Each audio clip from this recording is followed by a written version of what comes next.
Bismillahirrahmanirrahim. Alhamdulillahi rabbil alamin.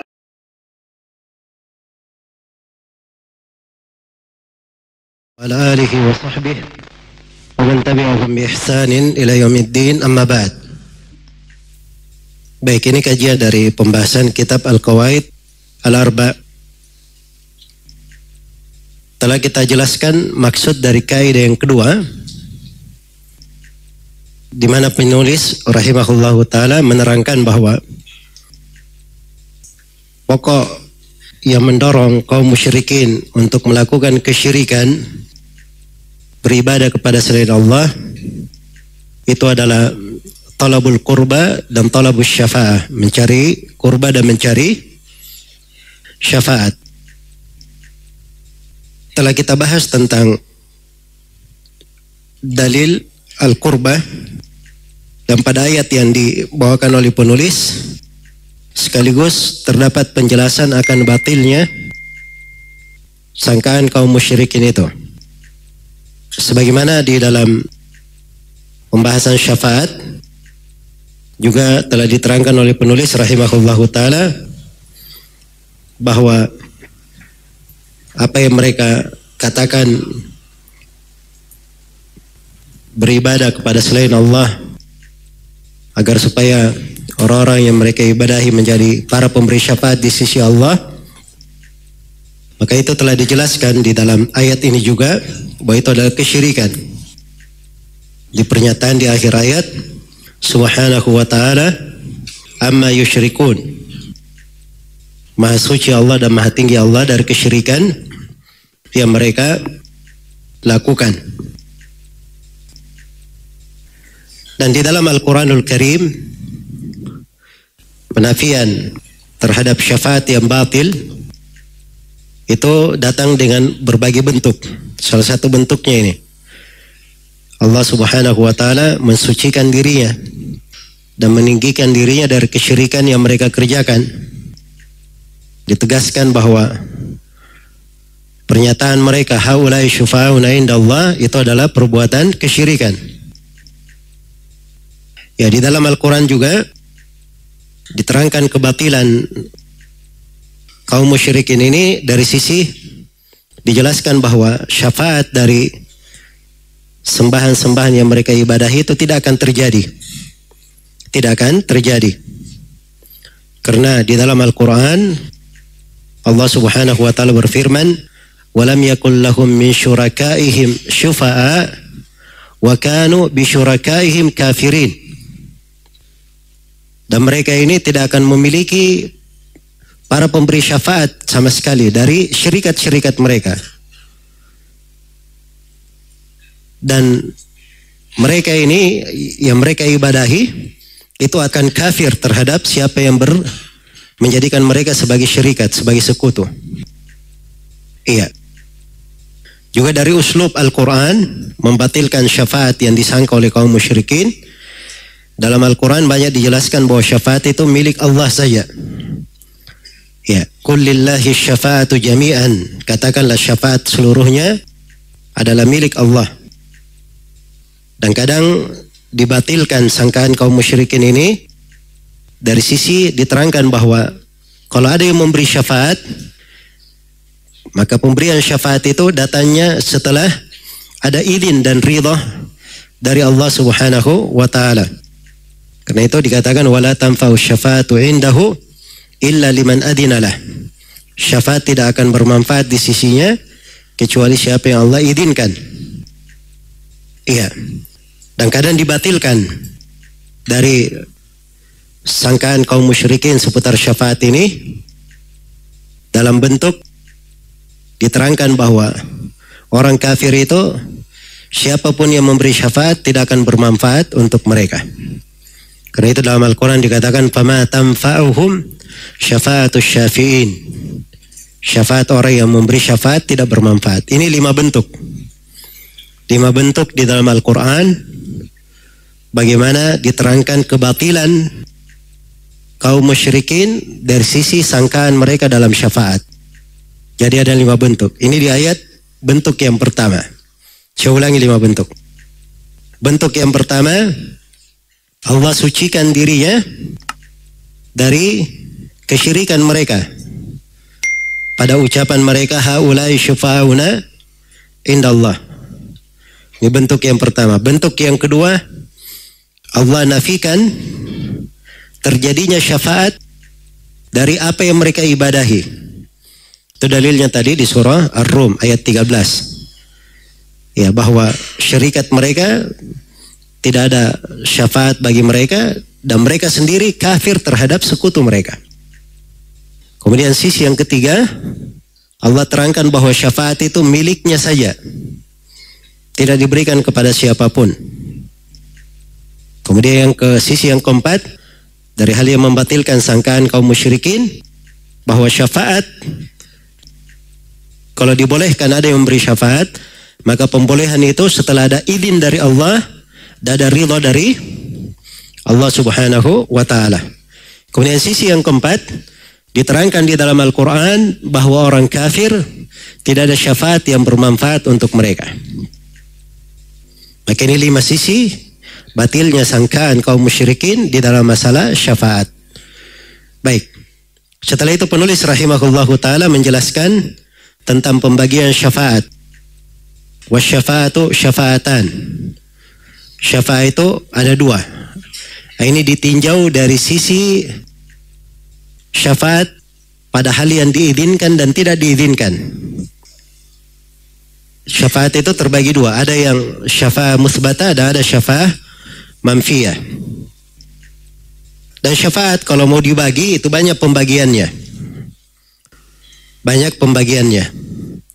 Dan kita di sini tidak mengkaji luas tentang masalah syafaat. Kita hanya bahas sekadar pembahasan penulis saja. Karena masalah syafaat insyaallah ta'ala saya akan terangkan lebih jauh nanti. Itu di Kitabut Tauhid atau di Akidah Al-Wasithiyah. Kita akan terangkan di situ berbagai bentuk pembagian syafaat yang lainnya. Tapi secara umum syafaat sudah bisa dipahami ya. Syafaat itu gambarannya, kalau mau dimudahkan gambaran syafaat, ya kita ambil contoh syafaatul udma pada hari kiamat, syafaat terbesar. Syafaat yang hanya Nabi Muhammad SAW yang memintanya. Iya. Ketika seluruh makhluk dikumpulkan di padang mahsyar, maka matahari didekatkan di atas kepala. Dalam penantian yang lama, 1 hari di padang mahsyar itu seperti 50.000 tahun. Kondisi yang dahsyat itu manusia pun memohon kepada Allah Subhanahu wa ta'ala supaya hisab disegerakan. Maka mereka pun mendatangi para nabi agar supaya para nabi yang memohon kepada Allah,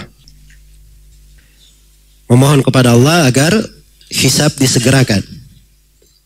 Mereka datang kepada Nabi Adam, kemudian kepada Nabi Nuh, dan seterusnya sampai kepada Nabi kita Nabi Muhammad SAW. Semua Nabi tidak ada yang menyanggupi untuk meminta. Semuanya berkata nafsi nafsi, diriku diriku. Kecuali Nabi kita Nabi Muhammad SAW, beliaulah yang berkata analah, sayalah orang yang memang untuk syafaat itu. Maka beliau pun berdiri, kemudian mendatangi arsy Allah Subhanahu wa ta'ala, lalu bersujud di bawah arsy Allah Subhanahu wa ta'ala. Kemudian terus beliau memuji Allah Subhanahu wa ta'ala dengan pujian-pujian. Kata Nabi, dibukakan untukku dari mahamid, pujian-pujian yang hari ini saya belum mampu, belum pandai untuk mengucapkannya. Tapi pada hari kiamat Allah bukakan kemampuan kepada nabinya, mampu memuji Allah dengan pujian-pujian yang agung. Iya. Maka Allah berfirman, ya Muhammad irfa' ra'sak, wahai Muhammad angkat kepalamu.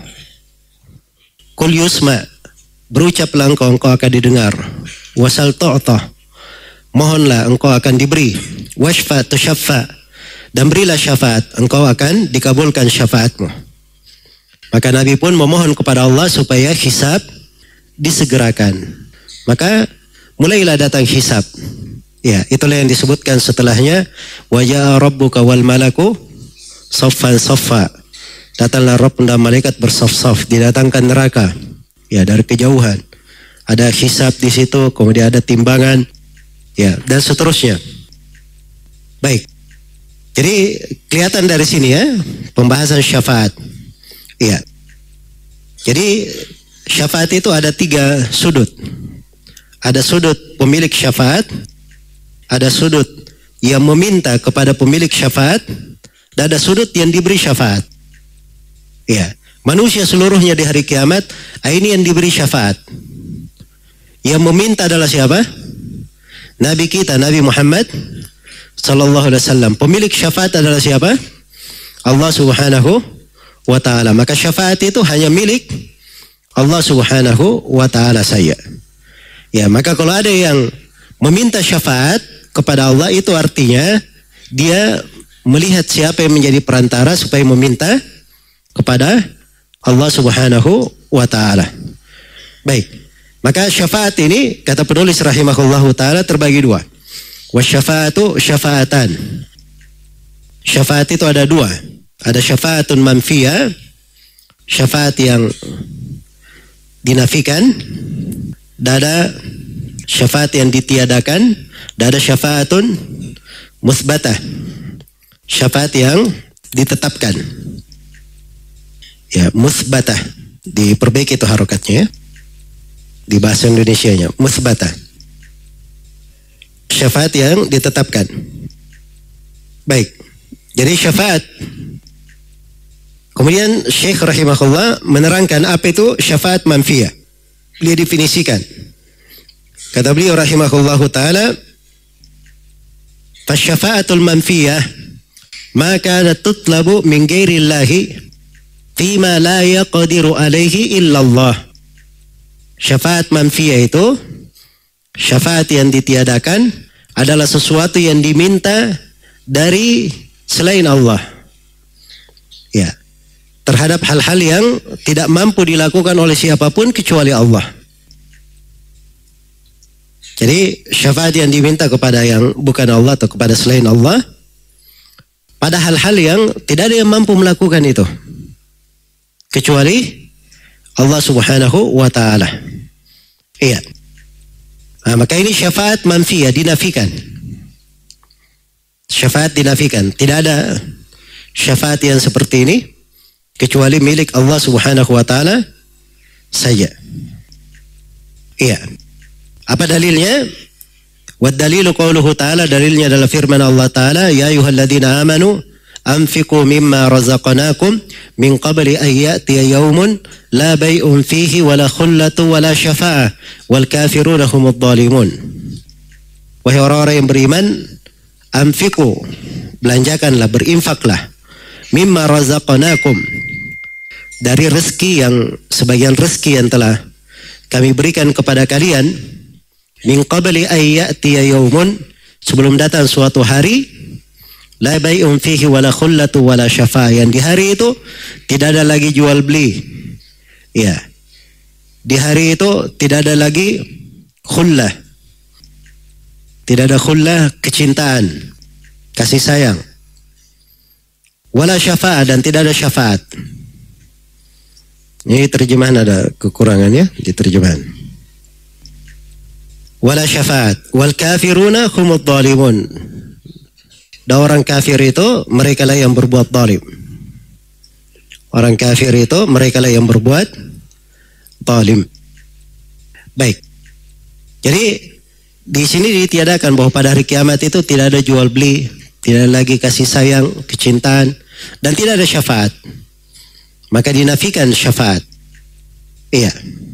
Ini dalil untuk syafaat yang apa? Syafaat manfiyah. Adapun syafaat yang kedua, kata beliau, wasyafaatul musbata hiya allati tutlabu min Allah. Wasyafi' mukramun bisyafa'ah. Itu kurang ya di cetakan kita. Mukramun bisyafa'ah. ditambah ba di situ. Mukramun bisyafa'ah. Wal masyfu'u lahu man radiyallahu qawlahu wa amalahu ba'dal idzin. Ini sekarang syafa'ah al-muthbatah. Ada syafaat yang ditetapkan. Syafaat yang ada. Syafaat yang ada itu bagaimana? Nah, syafaat yang ada itu sesuatu yang dicari dari Allah. Iya, menunjukkan bahwa syafaat kalau diminta dari selain Allah itu tidak ada syafaat yang seperti itu. Itulah syafaat yang dinafikan. Syafaat yang dinafikan. Yang adalah syafaat musbata. Musbata itu yang dicari dari Allah Subhanahu wa ta'ala. Tapi harus diketahui bahwa asy-syafi' mukramun bisyafa'ah. Orang yang memberi syafaat, siapa ini asy-syafi'? Asy-syafi' dia mana? Tadi kita sebut 3 sudut. Pemilik syafaat, perantara, dan yang diberi syafaat. Asy-syafi' siapa? Yang perantara. Yang menjadi perantara untuk memohon kepada Allah. Asy-syafi' mukramun bisyafa'ah. Jadi kalau dia memberi syafaat, memohon syafaat, ini berarti dia diberi kemuliaan. Bisa memberi syafaat. Dan ini hanya orang-orang yang beriman saja. Para nabi, para malaikat, orang-orang salih. Ya. Ini bisa memberi syafaat. Jelas ya? Wal masyfu' lahu, dan yang diberi syafaat man radiyallahu qawlahu wa amalahu ba'dal idzin. Dan yang diberi syafaat adalah siapa yang Allah ridhai ucapan dan amalannya setelah diizinkan. Setelah diizinkan. Baik. Jadi tampak dari sini ya bahwa syafaat al-muthbata itu ya syafaat yang ditetapkan, itu disyaratkan pertama diberi izin orang yang memberi syafaat. Kemudian diizinkan orang yang disyafaati. Kemudian yang ketiga, yang memberi syafaat dan diizinkan dua-duanya diridhai oleh Allah Subhanahu wa ta'ala. Inilah syafaat al-muthbatah. Syafaat yang ditetapkan. Nah, dengan ini kita mudah sudah memahami apa itu syafaat. Ya, jadi kalau kita baca Al-Quranul Karim, Al-Quran itu banyak ayat-ayat tentang syafaat. Ya, tapi sebagian ayat dikatakan tidak ada syafaat pada hari kiamat. Tidak ada syafaat. Sebagian ayat mengatakan ada syafaat di sisi Allah. Jelas ya? Maka ini dari ayat-ayat yang kadang sebagian orang ketika membacanya dianggap kontradiksi. Ya. Padahal mudahnya untuk memahami seperti yang disebut oleh penulis. Syafaat terbagi 2. Ada syafa'ah manfiyah dan ada syafa'ah muthbat. Ada syafaat yang ditiadakan. Kalau dikatakan tidak ada syafaat, itu artinya untuk orang kafir. Tidak ada syafaat bagi mereka. Untuk kaum musyrikin. Iya. Memohon dari apa yang mereka minta kepada sembahan-sembahan mereka. Itu tidak ada syafaat bagi mereka. Tapi kalau syafaat ditetapkan, ini ada. Ini syafaat yang diminta dari Allah. Syafaat yang didapatkan dengan izin dan ridha dari Allah Subhanahu wa ta'ala kepada orang yang memohonkan syafaat dan orang yang disyafaati. Iya. Orang yang disyafaati. Atau dengan bahasa lainnya, orang yang diberi syafaat ini, mereka adalah orang yang bertauhid. Orang yang bertauhid. Dan ini salah satu keistimewaan tauhid. Orang yang memiliki tauhid yang benar. Sebab mereka lah orang yang layak untuk diberi apa? Diberi syafaat. Baik, selesai kaidah yang kedua. Ya wallahu ta'ala alam. Saya cukupkan sampai sini. Subhanakallahumma bihamdik. Asyhadu an la ilaha illa anta astaghfiruka wa atubu ilaik. Walhamdulillahi rabbil alamin. Wassalamualaikum warahmatullahi wabarakatuh.